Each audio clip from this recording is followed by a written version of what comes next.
12ஆம் வகுப்பு பொதுத் தேர்வில் அதிக மதிப்பெண் பெற வாங்கி பயன்படுத்துவீர் சுறா கைடு 2025-26 புதிய பதிப்பு. அதிக பக்கங்கள், அதே தரம், தற்போது குறைந்த விலையில். சுறா கைடு அனைத்து புத்தக கடைகளிலும் கிடைக்கும். குக்கரி சேனலை பார்த்து யார் வேணாலும் சமையல் பண்ணலாம். ஆனா சுவையான சமையல் பண்றது எப்படி? நான் இதயம் நல்லெண்ணெயில சமையல் பண்றேன். ஆஹா ஓஹோன்னு பாராட்டுறாங்க. நீங்களும் இதயம் நல்லெண்ணெயில சமையல் பண்ணுங்க, பாராட்ட வாங்குங்க. தினம் தோறும் வாங்குவே இதயம் இதயம். நீங்க போய் எங்க அம்பேத்கர் விழாவில் போயிட்டு அம்பேத்கரை பத்தி பேசி இருக்கணும். அம்பேத்கரை பத்தி பேசுறதுக்கு செய்தியா இல்லை, எவ்வளவோ பேசி இருக்கலாம். அதையெல்லாம் உதயநிதி அவர்கள் சுட்டிக்காட்டி இருக்கிறார். அம்பேத்கரை பற்றி உதயநிதி அவர்கள் பேசியிருக்கிறார்.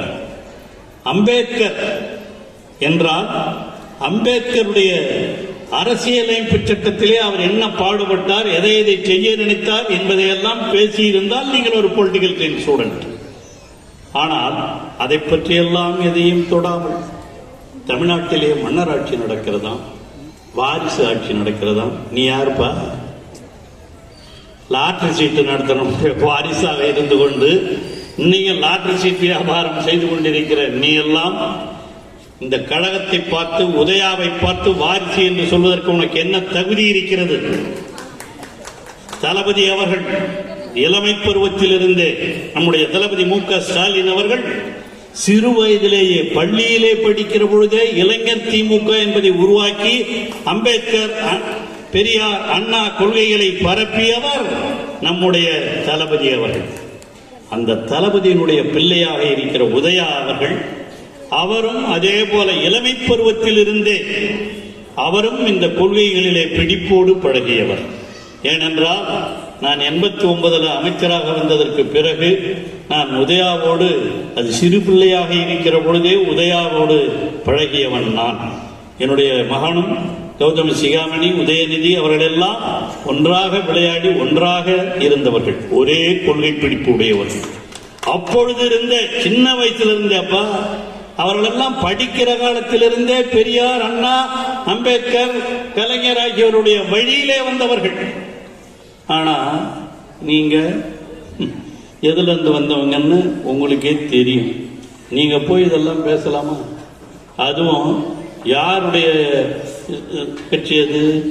திருமாவளவன் சட்டக்கல்லூரியிலே படிக்கிற பொழுதே அம்பேத்கர், பெரியார், அண்ணா கொள்கைகளை எப்பொழுதும் பின்பற்றியவர் திருமா.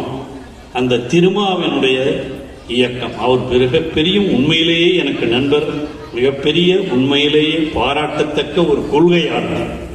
அந்த திருமாவோடு இருக்கிற ரவிக்குமார், அவர் நான் அண்ணாமலை பல்கலைக்கழகத்திலே படிக்கிற பொழுது அவரும் இங்கே படித்தவர், சட்டம் படித்தவர். அவரும் அதுபோல இந்த கொள்கைகளிலே ஊறியவர். அதே போல் சிந்தனை செல்வன் இந்த மாவட்டத்தில் இருக்கிற நெய்வேலியிலே பணியாற்றியவர், அவரும் இந்த கொள்கையிலே ஊறியவர். அதே போல நம்முடைய வன்னி அரசு, அவர்கள் எல்லாம் இந்த கொள்கைகளிலே ஊறியவர்கள். அங்க போய் நின்றுட்டு அந்த மடையிலிருந்து வந்துட்டு நீ போய் இதெல்லாம் பேசுறிய, நியாயமா? தயவு செய்து எண்ணி பார்க்க வேண்டாமா? நீங்க எல்லாம் நினைச்சு பாருங்க. இங்க வந்திருக்கிற நாமெல்லாம் இதையெல்லாம் எண்ணி பார்க்க வேண்டும். இங்கே நடப்பது மன்னராட்சியா? அதுக்கு தான் பதில் சொல்லியிருக்காங்க ரொம்ப பேர். இன்னைக்கு மக்களால் தேர்ந்தெடுக்கப்பட்ட ஒருவர் தான் முதல்வராகிறார். மக்களால் தேர்ந்தெடுக்கப்பட்டு எம்எல்ஏவானாதான் மந்திரி ஆகலாம். ஆக அப்படி வருகிற பொழுது மக்கள் வாக்களித்து தான் நாங்கெல்லாம் ஜெயிச்சு வரோம். ஆக மக்களால் தேர்ந்தெடுக்கப்பட்டு வெற்றி செய்யப்படுகிறது. இதற்கு பேர் தான் குடியரசு, குடியாட்சி, டெமோக்ரசி.